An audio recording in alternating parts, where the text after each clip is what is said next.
Yeah, so now I'm doing this race review at night, but to make things even better, here's a flashlight. But anyways, I know this is late because I had family. But anyways, welcome back to another race review. Thankfully, not a rage review because Hamlin, I don't know what happened. I didn't watch the race because I don't have FS1 and I saw it off Google. Basically, on Google it shows you which driver's which. Um, yeah, that's where I cannot talk. But anyways, I was so thankful Martin Truex Jr. won Martinsville. So thankful. Anyone aside Hamlin or Cryle. And speaking of Cryle, we'll get to that clown later today. And there are some good and bad parts about the race. So stage one, both stages were won by Ryan Blaney, and TRD started to dominate more than Blaney. And basically Hamlin, he did the usual retarded move, the bump and run. Nah, I don't tolerate that. To me, it's not hard racing. It's a waste of teams' money, and teams have to spend money on new equipment because drivers just want to be complete idiots out there. That's why I don't like that kind of racing, like bump and runs, wrecking other people for the win. Nah, I do not tolerate that. It's a waste of teams' money, and teams cannot be spending money on new equipment. Like, some of you guys don't even understand why I don't tolerate that, because it's a waste of teams' money, and teams cannot be spending thousands to millions of thousands of dollars on new equipment because those stock cars, those equipment are expensive. Not to mention, like, some teams can't even afford. This is why like Levine Family Racing shut down, probably because of that reason, or Germain Racing shut down probably because of the same reason too. Because like their drivers kept on killing their equipment. Like, this is why I don't tolerate bump and runs and dumping others is hard racing. Nah, it's not. I don't play retarded like that. So I apparently I heard some spins, but I did not watch the race because I don't have FS1. Um, oh my gosh, what in the world happened besides the stage racing? Um, oh yeah, the this big one at Martinsville. Thankfully Cryle got in it, but he should have gotten more damage than that. Sadly, Kozlowski was in it, he was done, and oh my gosh, you should have saw Daniel Suarez. He threw something at William Byron after getting out of that flaming Campy World scheme. Yeah, he was just furious. Wow, I don't blame him at all. And basically, this one gets a little controversial because we got toxic cryo fans. Speaking of toxic cryo fans, I saw an image of a toxic cryo fan in the stands. Yay! NASCAR Instagram community comes to real life. So apparently, this one kid in the stands, which was caught on NASCAR and FS1, held a sign saying, suffer Logano, something like that. I don't know what it was. And it showed Joey Logano's face covered with a crying baby. And it showed Logano's 2019 Fall Talladega race where he got dumped. And then it showed it. I think that was the 2020 Coke Zero Sugar. It was one of last year's Daytona races, either the Daytona 500 or Coke Zero Sugar 400 race from last year. I don't know which one it was because A, both of those Daytona races were at night, and B, Logano runs the same paint scheme almost all the dang time. C, I can't tell which one's which because they both probably look similar, to be honest.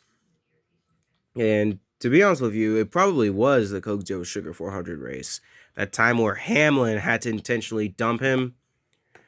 And yeah. And yeah, get back to the 15 car incident. Keselowski got caught up in it. I can't tell who else. Oh, yeah. Michael McDowell. Who else were the other innocent victims that were caught up in the wreck? Yeah. And aside from that, Cryle spun earlier. Um, Yes, sadly, he recovered twice after choking. He sadly recovered and got a top 10. And there goes the toxic cryo fans, aka the Vion community of NASCAR. Yes, they're just like the Vion community. Spoiled, retarded, and a bunch of clowns showcasing as their favorite characters or whoever, showcasing as their icon. and pretending to destroy stuff. Like, nah, it's just, this is why, like, yeah, I feel like all like sports communities have become like the beyond community of like like any social media communities. Like, yes, I am in the Instagram NASCAR community, and yes, I do know how toxic it gets because I got a lot of toxic Logano fans. I mean, toxic crowd fans came at me, and oh my gosh, the worst fan base in the Instagram community of all time is Joe Gibbs Racing. Well, basically Hamlin and Cryle, they find ways to act like it's not Hamlin or Cryle's fault. I'm not talking about Preston Racing. So Preston Racing, don't freak out, and please don't make a video falsely accusing me of stuff I did not even do. So yeah, back to what I was saying. They like the Instagram community finds ways of defending Denny and Cryle, acting like it's not his, like nothing is his fault. Like basically, sometimes saying it's hard racing when clearly it is not. It's just they are dumb in the head, and it's just like, yeah.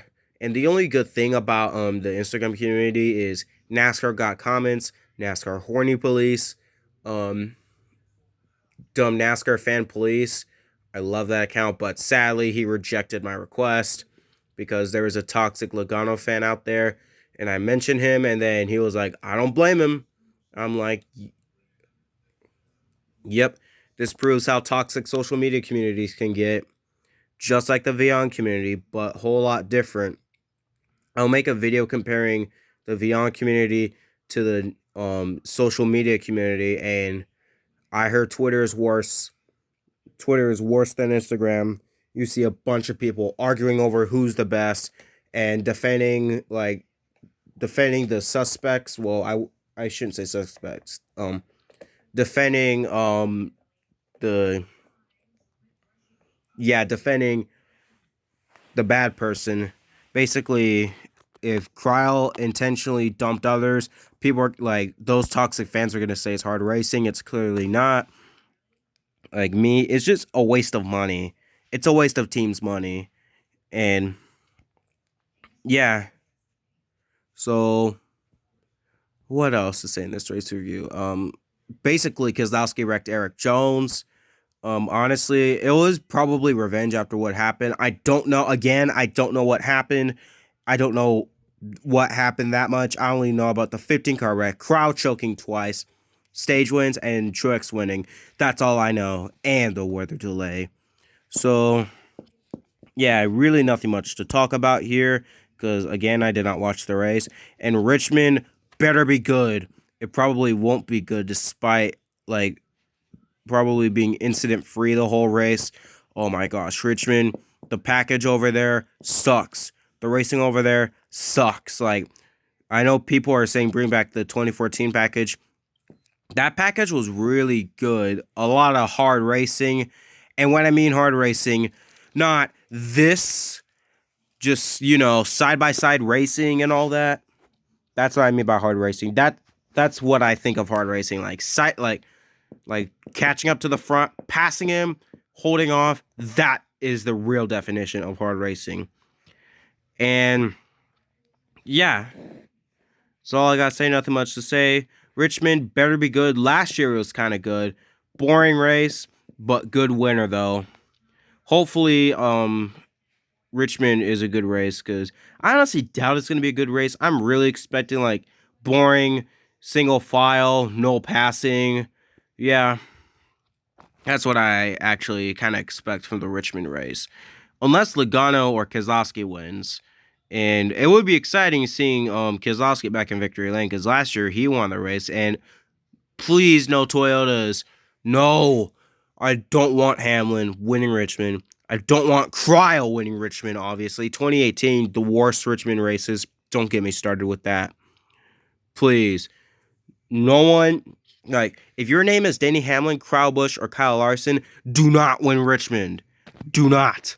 So thank y'all for watching. I've been staying quiet because I just want to, and there was nothing much to talk about. Thankfully, no rage review. Please don't make it happen next race.